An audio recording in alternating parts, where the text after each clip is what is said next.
walk in the door and you feel relaxed. Windows that go up to the ceiling in the atrium are 17 feet tall, and it's just entire walls of glass, and the soaring ceilings really give you a sense of openness. It allows the inside to come outside and the outside to come inside. I think that there's something that's good for the soul about being in an environment that's so light and uplifting and natural and peaceful. The house is in Eichler. It was built in 1964. Joseph Eichler built about 11,000 homes in the 50s and 60s. His idea was that the mid-century modern middle class of the 50s and 60s ought to be able to afford a nice home. So they're sort of Frank Lloyd Wrights for the middle class. It's mid-century modern, very open, a lot of natural light. I love the indoor-outdoor flow. We regularly have all 9 sliding glass doors open, and the music playing and the breezes coming in and out. You can walk in and out of the house and feel like you're still outside. This style of Eichler is a double-gable. That means there's a gable over the carport in the front and a gable over the living room, and in between is an open-air atrium. That is really another room for the home. I'm a big fan of the atrium. It's just such a fantastic feature that really takes advantage of the weather around here and the sunshine. Sometimes the atrium is a hallway, sometimes it's a living room.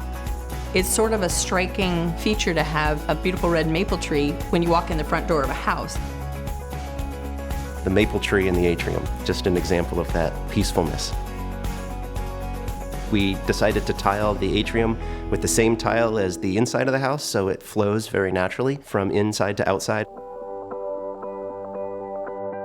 The window that we created was previously a wall, and we changed that so that we could see the backyard, and it just feels like the greenery is coming in to join us. We love the whole house for its minimalism. It allows us to be able to have a very usable space without a lot of clutter.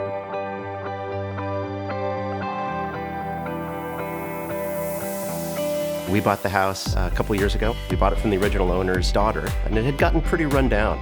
We wrote a compelling letter to the seller to assure her that we were going to restore it and bring it back to its glory of 1964 as much as we could. It was the right blend of being able to save something from being torn down and being able to have a modern home without having it be cold and unfeeling. It's still a very warm and comforting place to live.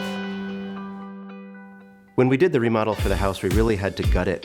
We wanted the look and feel to come back to the 1964 mid-century modern atomic age, but we wanted the infrastructure and the structure brought up to today's standards.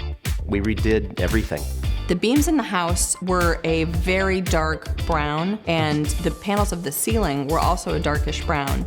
It made the house much darker, and we thought perhaps we could strip them and even out the tone a little bit, but they were so uneven as far as the finish and the stain goes.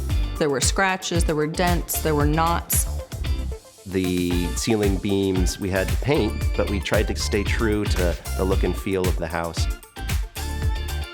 We tried to very much embrace things that are common in Eichlers, like globe lights. Some of the bedrooms had no overhead lighting.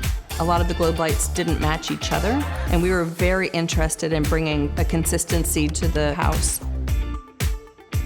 One of the other original features of the house that we really loved was the piece of artwork that's over the fireplace. Its original function was to serve as a room divider. So we knew that we wanted to take it down and preserve it. We put it up there over the fireplace, and it lines up perfectly with the grout lines. It was as if it was meant to be. The color of the original mahogany was restored. We couldn't have asked for a better piece. And that was a really nice symbolism of what the project was for us. We're lucky enough to have that piece as a keepsake, really. In 1969 or 70, my parents bought an Eames table with 6 chairs, classic round table, and that was my backyard picnic table that I grew up with. My parents still had it in their house when we bought this house, and we said, boy, that would look really nice, and they were happy to have us take it. The look and feel of mid-century modern in some ways has come back and in some ways never left. My son and I actually have developed a monthly habit of going to the flea market to treasure hunt, and we've picked up things like old-fashioned toys from the 60s, a serving piece here and there.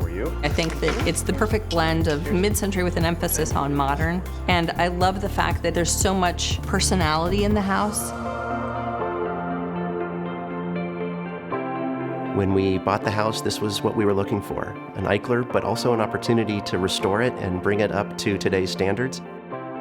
We knew it was going to be a big job, but it was really a labor of love. We're going to live here forever because it's just too perfect. When I'm in my house, I feel restful.